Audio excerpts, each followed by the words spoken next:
Good morning, friends. Welcome to our YouTube channel CS Ansar. This is CS Tuti Mahajan. So today I'm going to discuss Taxpayers Charter. Let's see.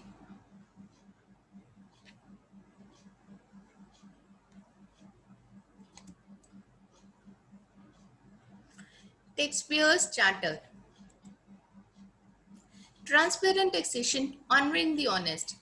Our Honorable Prime Minister Narendra Modi ji, in his video conference on transparent taxation honoring the honest, announced to launch faceless assessment, faceless appeal, and taxpayers charter. While faceless assessment and taxpayers charter are in force from 13th August 2020 and faceless appeal will be available from September 25. तो अब हम देखते हैं ये कब कब से applicable हैं. Faceless assessment applicable with effect from 13 August 2020.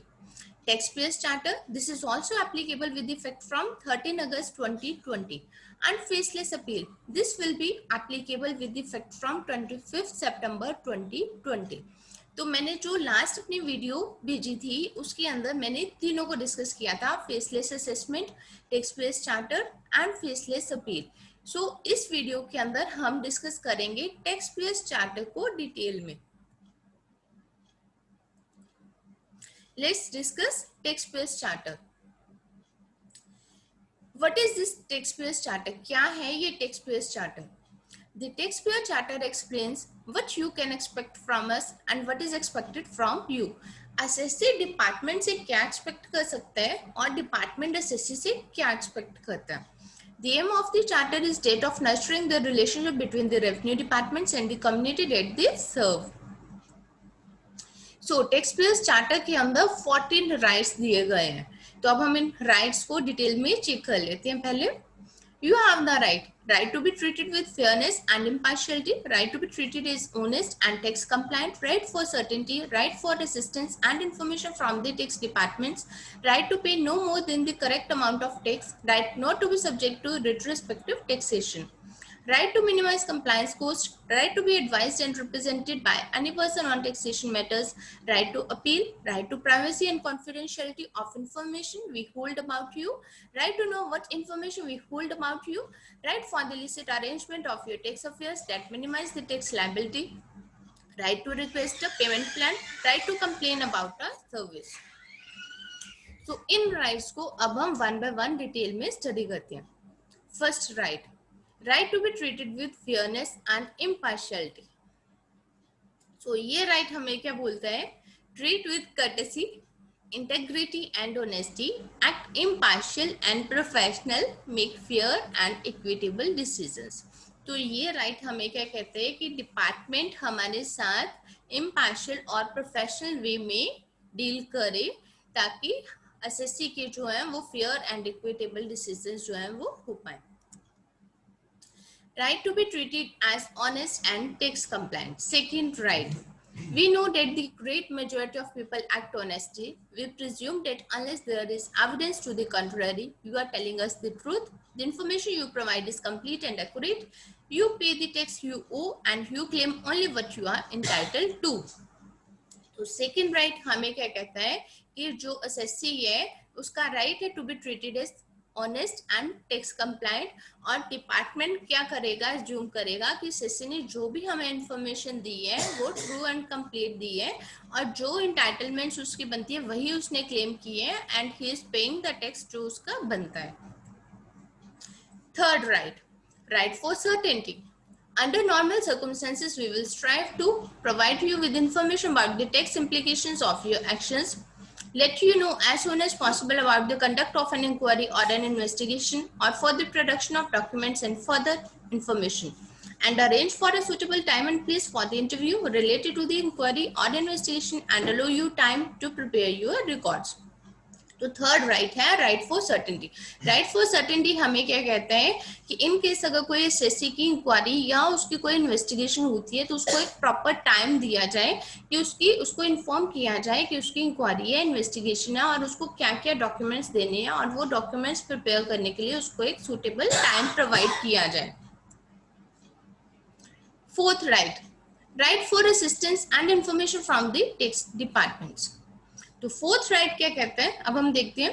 We will endeavor to help you understand your legal rights, tax obligations, and benefits, provide you with updated information in clear and plain language accessible over the department's website or made available in printed form, serve you with clear and detailed text statements, provide information in a way that meets your needs, respond promptly to your inquiries and requests, and if we cannot help you immediately, we will contact you back as soon as possible.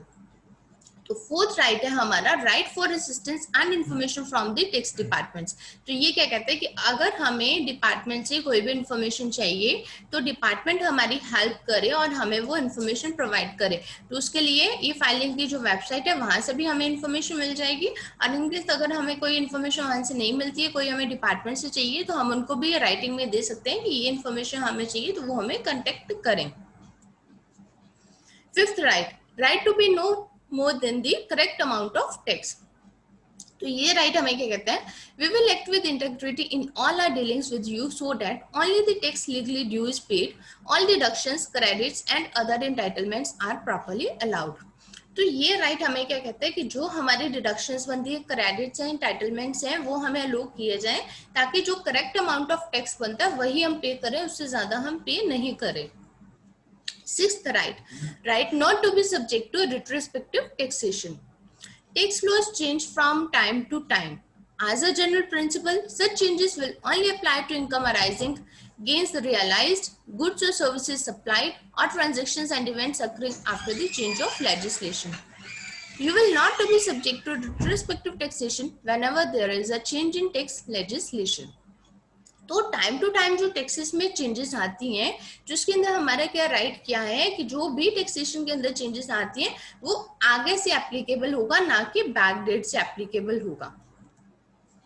Seventh right to minimise compliance cost.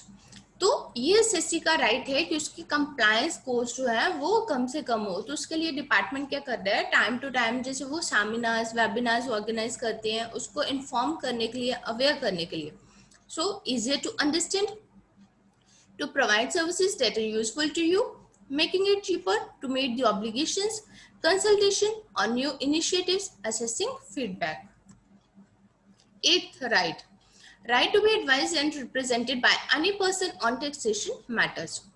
With respect to your right to represent yourself or be represented by any person of your choice on taxation matters and dealings with the department, you are always required to authorize in writing any person who act on your behalf or to discuss your tax affairs with us। So SSC का क्या right है कि वो किसी भी person को authorise कर सकते हैं इन राइटिंग में, जो पर्सन उसके बिहाफ के ऊपर डिपार्टमेंट में अटेंड करे। Ninth right to appeal. Appeal में हम कब जाते हैं, जब कोई डिसीजन होता है और वो एसएससी के फेवर में डिसीजन नहीं आता तो वो एसएससी अपील में जाते हैं। तो नाइन्थ राइट क्या बोलता है, right to appeal. Review your case if we have misinterpreted the case, determine your objection as quickly as possible, request further information from you only where it is necessary to resolve the issues in dispute। अगर SSC satisfied नहीं है अपने decision से और उसने अपना question raise किया है तो डिपार्टमेंट क्या करे, डिपार्टमेंट उसके ऑब्जेक्शन को डिटरमिन करे और उससे और इंफॉर्मेशन रेज करे जिससे कि उनका जो इशू है वो सॉर्ट आउट हो पाए। 10th right to privacy and confidentiality of information we hold about you, to protect the information and to allow the staff to see only the information they need to do their job। तो SSC का right क्या है, उसने जो भी information department ने दी हुई है उसकी प्राइवेसी और कॉन्फिडेंशियलिटी को मेंटेन करना डिपार्टमेंट की ड्यूटी बनती है।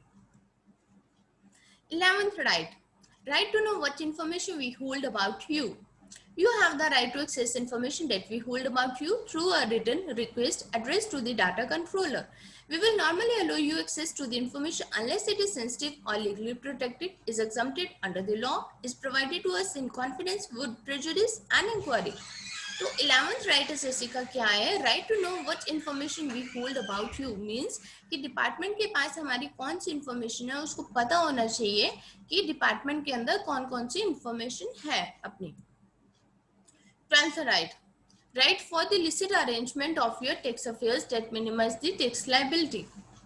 We distinguish between lawful arrangements that lessen the tax liability from unlawful tax avoidance schemes and evasion, It is our duty to track down evasion and unacceptable tax avoidance schemes. तो इस right के अंदर क्या कहा गया है कि लिसिट arrangement maintain किया जाए जिससे कि टैक्स लायबिलिटी एसएससी की मिनिमाइज की जाए। मींस वो टैक्स प्लानिंग कर सकता है लेकिन टैक्स अवॉइडेंस स्कीम्स के अंदर उसको इन्वॉल्व नहीं होना है। Next right to request a payment plan. We recognize that a taxpayer may face temporary financial difficulties that may cause delay in effective payments. In such circumstances, you may request a plan for payment over a reasonable period of time. तो कई बार क्या हो सकता है कि किसी time अगर कोई ऐसी फाइनेंशियल डिफिकल्टी को फेस कर रहा है तो वो डिपार्टमेंट को रिक्वेस्ट कर सकता है कि उसको जो भी पेमेंट करनी है टैक्सेशन की वो उसको एक प्लान दे दे कि मैं इस टाइम पर आपको पेमेंट कर दूंगा, जिससे कि उसको एक रीजनेबल टाइम मिल जाए और डिपार्टमेंट को अपने टैक्सेस की पेमेंट मिलती रहे। 14th right to complain about our service. If you are not satisfied with our service, behavior or actions, you have the right to make a complaint. We recommend it. First, try to resolve with the tax officer.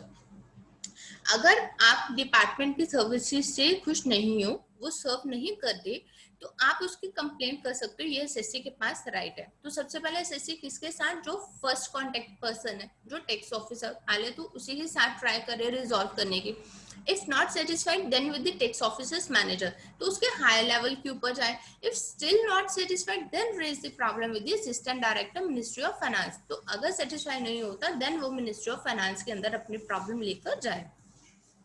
Then अब जहां tax payer starter के अंदर SSC को rights दिए गए हैं 14 rights, तो वहां राइट्स के साथ साथ ऑब्लिगेशंस भी हैं। तो जहां राइट्स मिलेंगे वहां ऑब्लिगेशंस आपको मिलेंगे। तो अब हम नेक्स्ट देखते हैं योर ऑब्लिगेशंस। तो टैक्स पेयर स्टार्टर के अंदर 6 ऑब्लिगेशंस दी गई हैं। Obligation to be honest, obligation to be compliant and cooperate when you deal with the tax departments, obligation to keep proper records in accordance with the law, obligation to file proper and complete tax documents and effect payments by the statutory due dates, obligation to inform the tax departments about changes in circumstances, obligation to know your tax responsibilities and the consequences for non-compliance. So first obligation क्या है? Obligation to be honest. तो SSC जहां SSC कहते हैं कि मेरा right है कि मुझे ट्रीट किया जाए ऑनेस्ट, कि मैंने ट्रू एंड फेयर इन्फॉर्मेशन दी है, तो वहां एसएससी की ऑब्लिगेशन भी बनती है कि वो अपनी true and fair information he provide करे। You are expected to be honest, truthful and act within the law. Give us accurate and complete information as and when required. Declare all assessable income. तो ये SSC की obligation भी है कि वो honestly behave करे। Obligation to be compliant and cooperate when you deal with the tax departments. You are expected to register with the respective departments, verify any information you are required to confirm, inform us promptly if you disagree with tax statements or claims issued by the department, comply with requests for further information, be cooperative with tax officials and treat them with the same courtesy. तो SSC की obligation क्या बनती है कि वो cooperate करे tax departments के साथ, रेवेन्यू डिपार्टमेंट्स के साथ, जब भी वो डील करे उनके साथ कॉपरेट करे। इनकेस अगर कोई डिपार्टमेंट आपसे कोई भी इंफॉर्मेशन मांग रहा है तो आप उसको कॉपरेट करो, उसको प्रोवाइड करो। Third obligation, obligation to keep proper records in accordance with the law. You are expected to prepare, keep and retain proper, sufficient and updated records. This will help you to prepare accurate tax returns, meet all the reporting requirements, keep track of your financial affairs and give us correct and complete information when we ask for it. तो third obligation SSC की क्या बनती है कि वो proper records अपने maintain करके रखे, ताकि उससे रिकॉर्ड्स, अगर उसने अकाउंट सारे अपने प्रॉपरली मेंटेन किए हुए हैं तो उससे वो अपने रिटर्न्स इजीली प्रिपेयर कर सकता है। कभी कोई डिपार्टमेंट से कोई इन्फॉर्मेशन आती है कि उनको ये इन्फॉर्मेशन चाहिए तो उनको इजीली प्रोवाइड कर सकता है। Fourth obligation, obligation to file proper and complete tax documents and effect payments by the statutory due dates. You are expected to send us returns and forms in the required format within the prescribed time frames. Pay the full amount of your taxes by due dates. Withhold and remit by due dates all taxes withheld or collected on behalf of others. So, SSC की obligation क्या बनती है कि वो proper time के ऊपर अपने returns को फाइल करे और जो उसकी टैक्सेशन की पेमेंट करने वाली है वो भी ड्यू डेट्स के ऊपर टैक्सेशन की पेमेंट भी करे। Fifth obligation, obligation to inform the tax departments about changes in circumstances. तो फिफ्थ ऑब्लिगेशन एसएससी की क्या बनती है, इनकेस अगर कोई भी सर्कमस्टेंसेस के अंदर चेंजेस आए हैं जिससे कि उसकी टैक्स लायबिलिटी के अंदर इम्पैक्ट आता है, तो वो सारा का सारा वो टैक्स डिपार्टमेंट को इंटीमेट करे.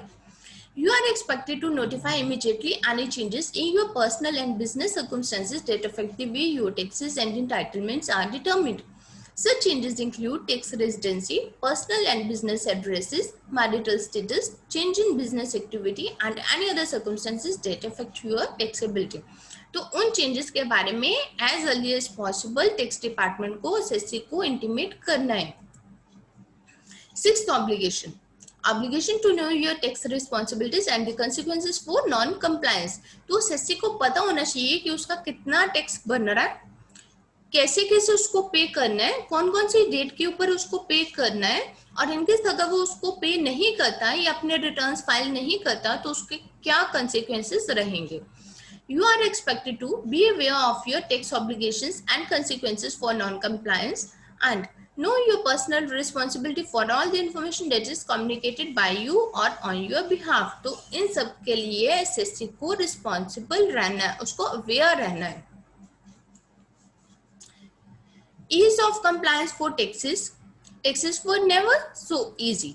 So ये हमारे प्राइम मिनिस्टर मोदी जी का मोटो क्या है, ease of compliance for tax payers. तो जो ऑनेस्ट टैक्स पेयर्स हैं उनके लिए कंप्लायंस लेवल बहुत इजी कर दे. And taxes for never so easy, जो पहले नहीं था अब इनका बिल्कुल ट्रांसपेरेंट सिस्टम लेके आना, ये मोदी जी का मोटो है. So this is all for today. Thank you for watching this video. Please subscribe to our YouTube channel CS Ansar. Till then, keep following CS Tuti Mahajan, CS Ansar. Thank you.